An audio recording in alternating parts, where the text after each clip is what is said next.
This is Willard Miller and Jeremy Goodale, two 16-year-olds facing first-degree murder, kidnapping, and evidence tampering charges. They weren't known as violent criminals, they were just high school students. But behind the scenes, something much darker was building. Their victim, Nohema Graber, was a respected Spanish teacher. She had a routine. Every day, she would go for a walk in the park. It was peaceful, predictable, and that's exactly why they chose it. Prosecutors later revealed this wasn't a random act. It was planned. The two teams discussed it beforehand, waited, and then followed her into the park. No, we said, and then we kept walking back down towards the access trail. We were kind of in front of we were close to the parking lot, so we took a quicker way to the access trail while she was walking around. When she walked past them, they attacked, striking her in the head and continuing until she was no longer moving.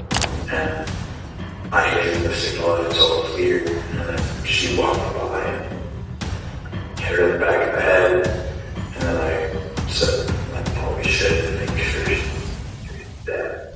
Hit her one more time. They then dragged her body into the woods, trying to hide what they had done.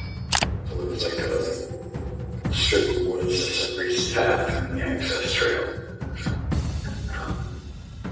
And that's where we left her. But they made one critical mistake. They talked about it online. Snapchat messages later revealed chilling details of the crime. One message read, "POV, you're my Spanish teacher, and this is the last thing you see." That message alone shocked investigators. It showed not just guilt, but a disturbing lack of remorse. Both were arrested shortly after. In court, Jeremy Goodale pleaded guilty and even testified about what happened. When given the chance to speak, he apologized. "I'm sorry, truly sorry." I offer my sincerest apologies to the Graber family, but I know my words will never be enough. I've had time to think on what to say, and I'm sorry, truly sorry. For the family, words weren't enough. The judge sentenced him to life in prison with the possibility of parole after 25 years. Then came Willard Miller. He also apologized, asking the court for another chance. I apologize to all parties, everyone affected, my community, my family, the Gravers, of course. And I ask that I'm given a chance, and I don't want to be institutionalized, so I don't want to be so long that I forget about what matters, where I come from, and what I need to do. But moments later, he was sentenced to life, with parole after 35 years. And as the sentence was read, he stood there, no reaction, no visible emotion, almost completely unfazed. This is Dylan Shoemaker, a 16-year-old babysitter, facing second-degree murder and child abuse, causing death charges. It was supposed to be a normal night. The child was left in his care, inside a quiet home. But something went wrong. According to prosecutor, the toddler wouldn't stop crying, and instead of calming him down, Shoemaker lost control. He beat the child over and over until the injuries became fatal. When authorities arrived, it was already too late. The child had died. In court, Shoemaker appeared emotional, crying, shaking. "I didn't mean to hurt him." I didn't mean to kill Audrey. I really didn't. I really think I did it. I didn't mean to hurt him.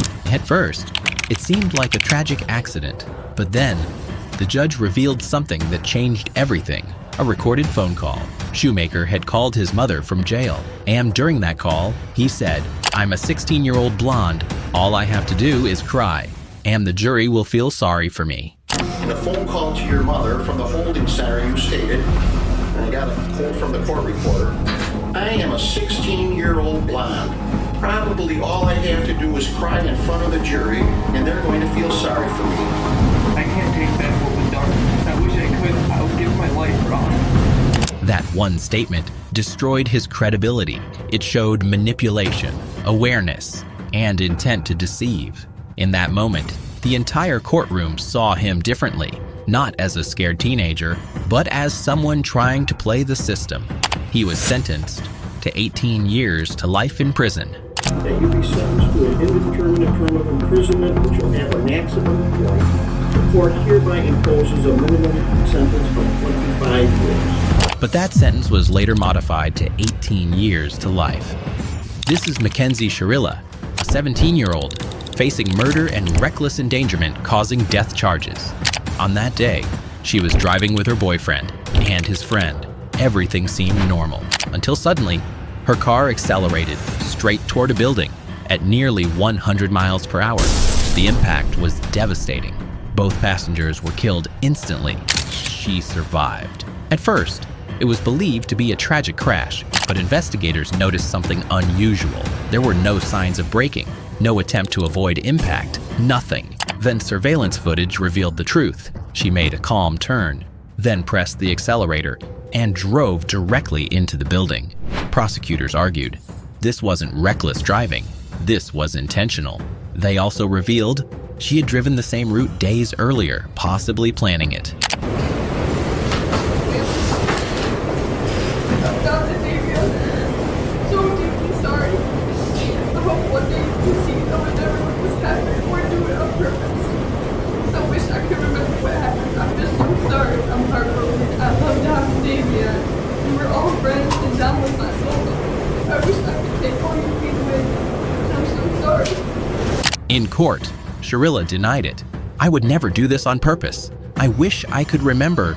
She cried. She apologized, but the judge didn't believe her. This was not an accident. This was murder. Finds defendant Mackenzie Shirilla guilty of felonious assault to wit Dominic Rizzo in violation of Ohio Revised Code Section 2903, A2, is charged with count 6. Count 7, felonious assault. The court, having had count 7 tried to pursue to waive, finds the defendant Mackenzie Shirilla guilty of felonious assault to wit Davion Flanagan. She was sentenced to 15 years to life in prison. This is Brandon Spencer, a 19-year-old, facing attempted murder, assault with a deadly weapon, and gang-related firearm charges. Out in court today, banging his head on a table after a judge sentenced him to life in prison. The shooting triggered the university to boost security in and around campus. It was Halloween night, a crowded party, filled with students, music, lights, celebration. Then suddenly, gunshots. People screamed, ran for cover. Some hid behind cars, others dropped to the ground. In just seconds, 4 people were injured, miraculously. No one died, but the damage was done. That's right, Micah. A man convicted of a violent crime here on campus got his long sentence today, and he did break down. But do students here on campus feel any safer now? Spencer fled the scene, but not for long. He was arrested shortly after, less than a mile away. Prosecutors argued this wasn't random. It was targeted, linked to a gang-related conflict. Firing into a crowd showed complete disregard for human life. I'm sorry for what happened to your honey, but I need you life in prison. And I'm not a bad person, but I made mistakes. I'm not just some gangbanger that she tried to portray me as. In court, Spencer tried to explain, I'm not a bad person, I made a mistake. But the jury didn't believe him. Then came sentencing. As the judge began reading the decision, the courtroom went silent. Everyone watching, waiting. And then, Spencer snapped. He started banging his head against the table. Deputies rushed in, struggling to restrain him. Family members shouted. The courtroom turned chaotic. Of Penal Code Section 664-187, that's willful, deliberate, and premeditated murder defendant to an indeterminate life term. The minimum period of parole eligibility is 15 years plus 25 years to life in accordance with Penal Code Section 12022. Be concurrent with the term. That's to count 4. Moments later, the sentence was final. 40 years to life in prison. And just like that, his future was decided forever. If you like this video, watch the video playing right here in the center right now and find out what happens when you think you're smarter than law enforcement. Subscribe to Police Acts on Cam and hit the notification bell.